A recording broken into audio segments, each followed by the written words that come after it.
Hello friends, आज का हमारा टॉपिक है क्या सिल्वर बनाएगा racing car pattern. Racing car pattern है क्या?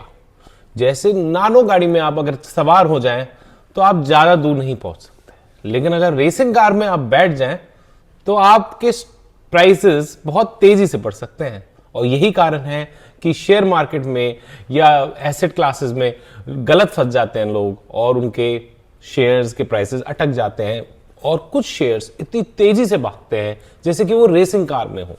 आज हम सिल्वर का चार्ट देखते हैं और हम पता लगाते हैं कि क्या यह भी रेसिंग कार पैटर्न बना रहा है। अगर आप देखें, सिल्वर ने एक जब ब्रेकआउट दिया अराउंड $40 के अराउंड, तो कितनी तेजी से भागा, ऑलमोस्ट 3 गुना हो गया इन लेस देन 1 ईयर। और फिर उसने एक ऑलमोस्ट 50% करेक्शन दे दी अराउंड $64, और अब वो वापस ऊपर की तरफ जा रहा है।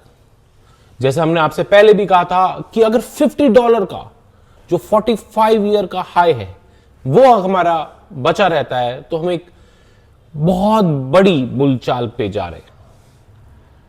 नॉर्मली एक रेसिंग कार पैटर्न में एक स्टॉक या एसेट प्राइस जब 1 साल के अंदर 3-4 गुना हो जाता है तो वो नॉर्मली 50% करेक्शन देता है, जो सिल्वर दे चुका है, और वो फिर से रफ्तार पकड़ता है और वो फिर से 5 से 6 गुना तक हो सकता है। तो मुझे लगता है कि हमारा बॉटम बन चुका है और ये अब धीरे धीरे ऊपर जाएगा। और एक बार इसके लिए फिर से सारे फैक्टर्स एक साथ जुड़ जाएंगे तो ये रेसिंग कार की तरह भागेगा, फिर कोई नहीं पकड़ पाएगा। सब डर के बैठे रहेंगे कि नीचे आएगा, और वो नीचे नहीं आने वाला। फंडामेंटल तौर पे सिल्वर का जो बुल एस्पेक्ट है उसको बहुत बल मिल गया है।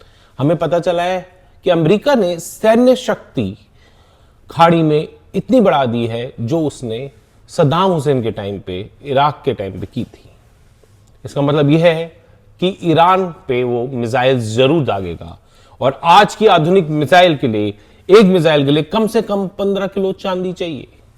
आप समझ सकते हैं कि जो ये 45 ईयर का बुल मार्केट, 45 ईयर का कप एंड हैंडल जो कट हुआ था, उसका रीजन अब धीरे धीरे सामने आ रहा है। दूसरी बात, हम यह भी देख रहे हैं कि कमोडिटी का एक बुल एरा स्टार्ट होने वाला है।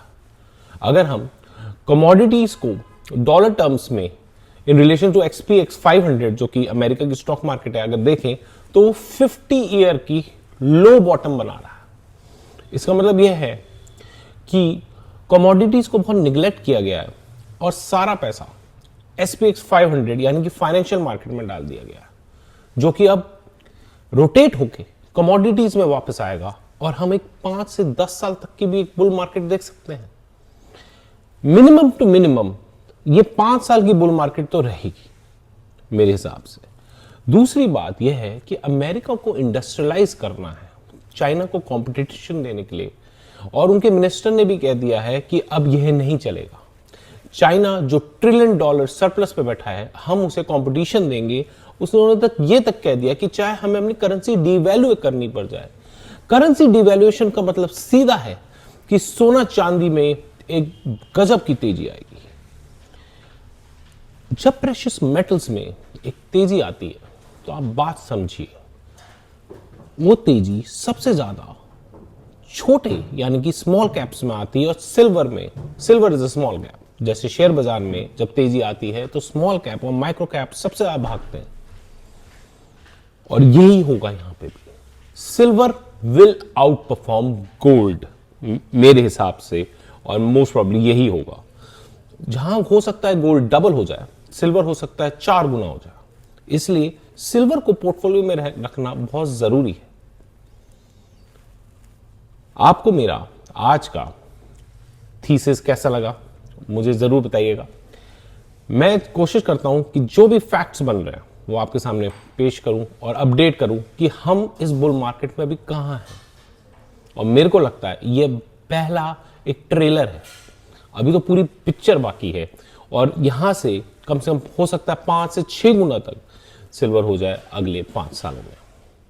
ओके फ्रेंड्स, मैं कोई इन्वेस्टमेंट की सलाह नहीं देता, लेकिन मैं इंटरेस्टिंग ऑब्जर्वेशंस आपके सामने रखता हूं जो फंडामेंटल फैक्ट्स और टेक्नो फंडामेंटल्स पे आधारित है। Okay, thank you.